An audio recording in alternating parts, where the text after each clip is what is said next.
What's up, everybody? My name is Mike. Welcome back to Unplayable. So tonight I'm doing the very first market watch video for Star Wars Unlimited on this channel. I am planning on doing many. Let me know what you all want to hear me talk about on these videos, but for tonight, I'm just going to kind of talk about what I think is the current state of the Star Wars Unlimited market, maybe talk about a couple specific cards that I think are over or undervalued, talk about some specific decks that might be worth picking up, and just generally, I don't know, have fun talking about the secondary market for a game that just released. So we're going to dive right into that right now. So I'm going to be going off of TCG Player. That is not the only place that you can buy cards. I have found better deals on eBay or Facebook or other marketplaces, but this will give us a sort of standardized view of all of the cards. And the first thing I want to point out is that it is very cool to see Star Wars Unlimited down the right side of the screen here. I feel like it should be up here or over here, but at least it's on the home page and it looks good. I think, in a couple weeks here, probably it'll get added to the top bar. And,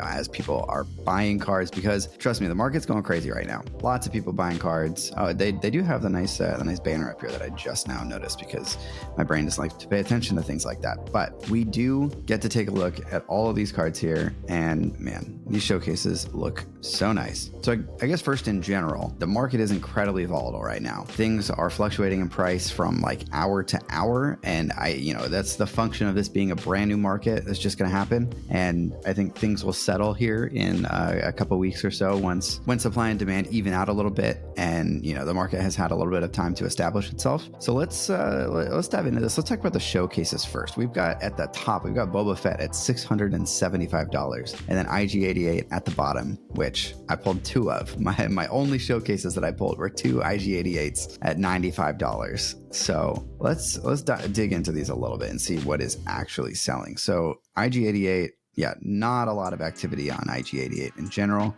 I've seen more sell on Facebook and other marketplaces. We do also see that the cheapest ones are not necessarily from reputable sellers, people who've not sold anything, and person who's only sold one. Not saying that they're bad people or whatever, but they just don't have as many as much feedback or as much of a community reputation.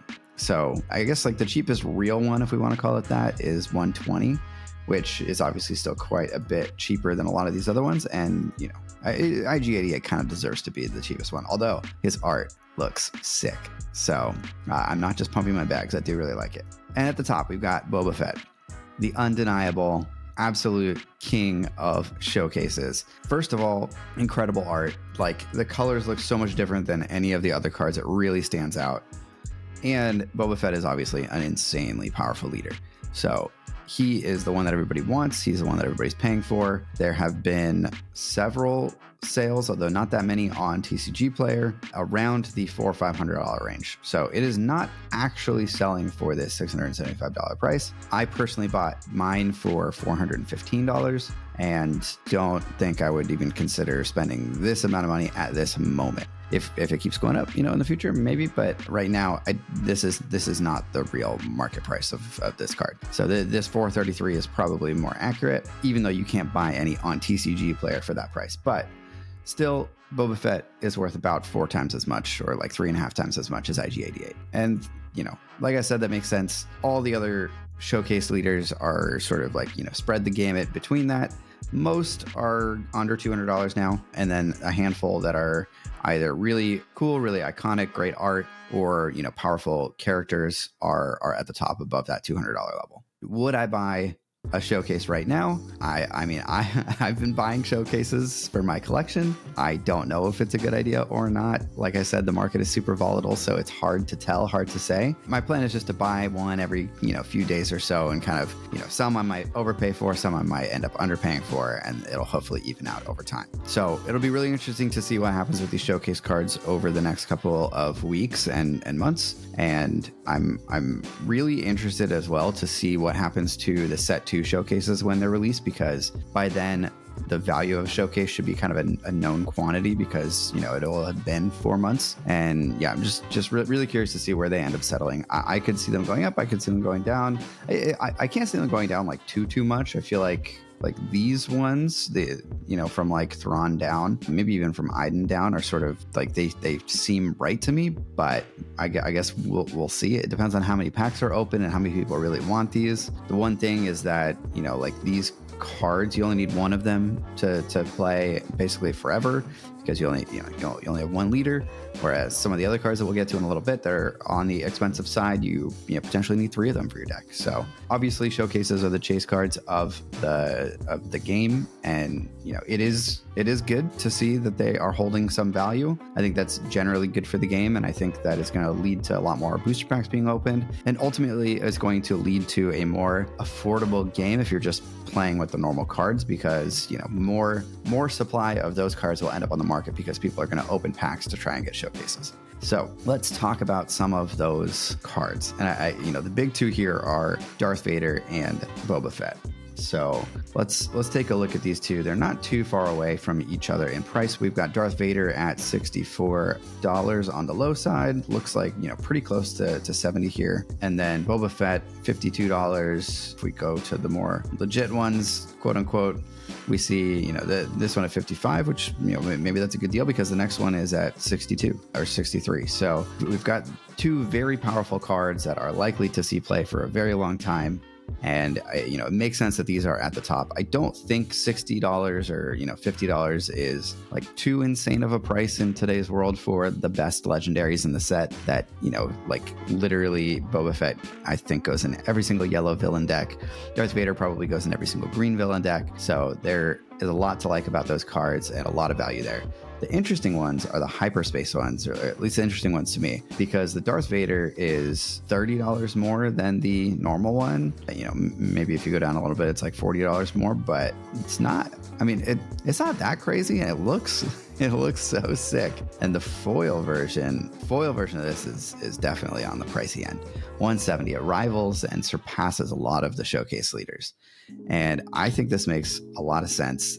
Hyperspace legendaries are something like 1 in 200 boxes, and that's pretty rare. And for the people who want to, bling out their deck, they're gonna want 3 of them. So it makes sense that these are as expensive as they are. I think it's possible that in the long run, this ends up being the real chase card of the set, and maybe even alongside the Boba Fett showcase. But like, it's so iconic and it is so good that I think it is very possible that this, keeps going up in price. I don't know if that'll happen now or if that'll happen later, but I could see it happening, especially for the foil. I think the regular hyperspace looks really awesome. One thing about the sort of like 4 different tiers of cards, from like the normal to the foil to the hyperspace foil, is that it's going to be hard to predict how each of those is going to line up. It's like, in other games, you can kind of guess that like a foil version of a card is going to be worth X times more than the base version of the card. It's harder in this game because there are those 4 different versions.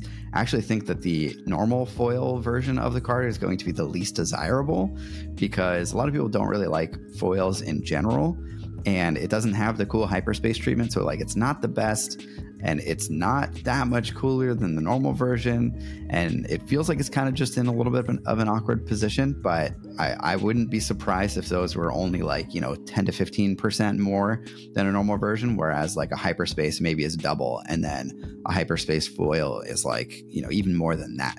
So it'll be interesting to see how that all works out. So moving over to Boba Fett. Boba Fett was a crazy ride, because he got down to like $25 at one point, and that was all the way back up to 70 basically. And I'm talking about the regular version. Hyperspace version, I think at one point was like $50, and now it's approaching like 70, 80, 90, almost 100. There's not that many on the market here. Foil is even more so. Like 160 is basically the same price as the Darth Vader. And again, I think that it's warranted for this card because it is so good and because it is sort of so ubiquitous. And also the art is really sick. Probably one of the best arts in this game, in my opinion. So I'm a big fan of this card. I wouldn't be surprised if this was also at the top of the food chain alongside Vader in terms of the cards that people want long term for their collections, or sort of feel like the chase cards of this set. So it'll be very interesting to see where this goes. Definitely something that I'm going to keep an eye on and try to pick up a few of the Boba Fett's and a few of the Darth Vaders if I can. So we're going to take a look at a couple other cards here. So one card that I really wanted to point out was Millennium Falcon. So I mean, maybe I'm biased because it's one of my favorite cards in the set, but I think it's super undervalued right now. I think $20-$25 for probably the best yellow hero card in the game is criminally underpriced, and I could see this going up to a $50 card at some point. I think it's really, really strong, and I think people are sleeping on it a little bit. And then the crazier thing is that the hyperspace version is like $10 more than the normal version. And earlier today, the normal version was priced basically at the same price as the hyperspace. It was like $5 off. So I picked up a handful, but I think that this card, I mean, maybe it's because the hyperspace version doesn't look as flashy as some of the other hyperspace versions because it's just all black background. I do think that a card like Fett's Fire Spray looks way cooler because of that sort of blue color. It definitely stands out a bit more. But for a rare hyperspace to be basically the same as a legendary hyperspace, both ships are great, right? But I think Millennium Falcon is obviously a legendary, so it's a little bit different. And I think people are sleeping on this card a little bit. So definitely one I'm going to keep my eye on. I think you should too. Let's talk about a couple others here. Let's talk about the bases. So we've got these bases. I think the other one's on the other page, so I'm not going to look at that one yet. So we've got Tarkin Town, we've got Security Complex, we've got Energy Conversion Lab, and let's just open the other one. Wow, we got to go a whole page deeper to find it. 2 pages deeper. Nobody likes Jeddah City. Wow, $5. All right, so we've got Tarkin Town for $17.97. We've got Security Complex for $8.64. Energy Conversion Lab for $14.99. Kind of insane that Energy Conversion Lab is cheaper than Tarkin Town.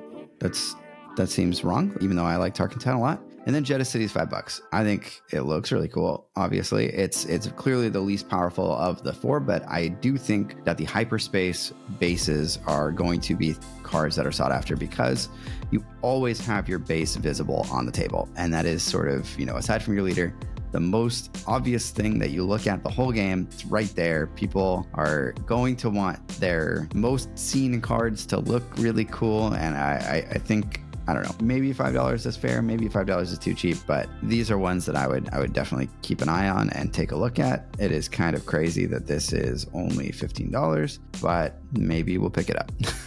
Security Complex, I sort of think this one's a little bit slept on too. I think it's a really good base. But again, I know I'm caveating this video a ton, but market is super volatile. It's really hard to tell where these prices are going to land. All we can do is take a look at the prices relative to each other and then come up with a conclusion on whether or not they're worth it at this point. So a couple other cards that I wanted to bring up are these weekly play promos. I think at the moment they're all too expensive. I think that a ton of these are going to be opened over the course of the next 4 months, and I would not be rushing to pick these up. I think that, right now it's been literally 1 week of organized play. I don't think enough of these have been opened to really establish what the value should be. A lot of the alternate arts look really sick. I love Yoda. I love Sabine. I love the Stormtrooper. I love Greedo. They look really, really good, but I personally am going to be waiting on these. Hopefully I'll just be able to get them through organized play, but if I can't, I'm definitely going to be picking them up, especially the hyperspace versions of the starter deck cards. And those I'm definitely going to be waiting on because they're really common. They're going to be opened a ton. There are going to be a lot of them. So I would wait on those. That's my plan. And yeah, so that is pretty much what I have to say about the weekly play promos. Then I want to take a look at a couple of the legendaries that I think are undervalued. So one is Force Lightning, which I think is a really, really great card. I think that it suffers from lack of a super obvious deck that it goes in, but I think over time, as more Force units are printed, this card is just going to get better and better. And for this to be only $10 feels kind of criminal. The other, the hyperspace version is, I guess it's about $20, but look at this. The art is just so good. Maybe I'm just too excited about the art. But I like this card. I think at $20, it's a steal. I think this one's worth taking a look at. And then next up, I wanted to take a look at Cunning, which is a crazy card, I think, and is very cheap right now. I think $10 for what I think is one of the best cards in the game, just in terms of its like power level, is really, really low. These double aspect cards, I think, are going to be getting better as sets go on because of the additional options in both like double aspect cards, as well as just more, like for example with Cunning, like the more yellow cards that exist, the more options you have to create a cohesive, cool, like yellow only deck. And so I think over time these cards like only get better, and I think this is the best one. And I think that, I mean, this card is just crazy. So I think like if you're looking towards the future, I think $10, or if this in a couple of weeks, if the market settles lower, if you're paying like $6 for this card, which I've seen online the last couple of days, I think that's a steal.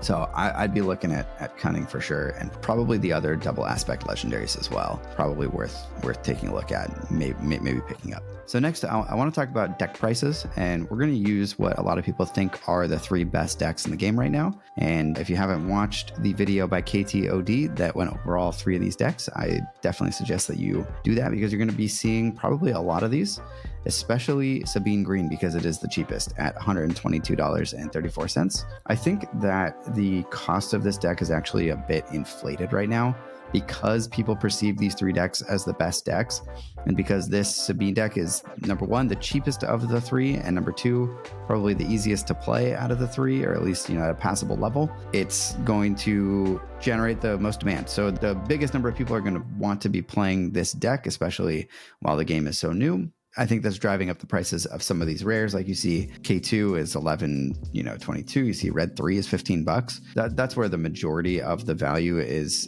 in this deck. The 4 cards believe in $6. That seems like pretty fair. But if you want to be getting into that deck, $122, not crazy expensive, but I do think that price is a little bit inflated. And as boxes get opened, I think the prices of those rares will hopefully fall a bit. Then looking at the other 2 decks, they're definitely a lot more expensive. We've got Iden Green, which is sort of the classic control deck in this game, and the version that we have here is $303, so more than double the price of the Sabine deck, and that is mostly due to the Darth Vaders. I already talked about Darth Vader and how good he is, and how expensive he is. So that is the main cost of that deck. And then moving over to Boba Green, even more expensive, because on top of the Darth Vaders, you're also adding the Boba Fetts, and we talked about those at the beginning as well. So that deck comes out to about $406. These prices are obviously very in flux. It might be completely different when I post this because of that volatility that I mentioned at the beginning. So just keep that in your mind. Be aware. And I think that'll do it for this Market Watch video. Let me know what you liked and what you didn't like about this video, and I'll try to tailor it a little bit better for the next time. And moving forward, maybe we'll take a look at some of the cards that we talked about in this video, track the prices of where they've ended up in the future in a couple of weeks when I do this again, or maybe I'll talk about the cards that I purchased and what prices I purchased those at. Let me know if you are interested in following along in that. And yeah, I guess I hope everybody enjoyed watching this video, and I will catch you guys on the next one. Bye.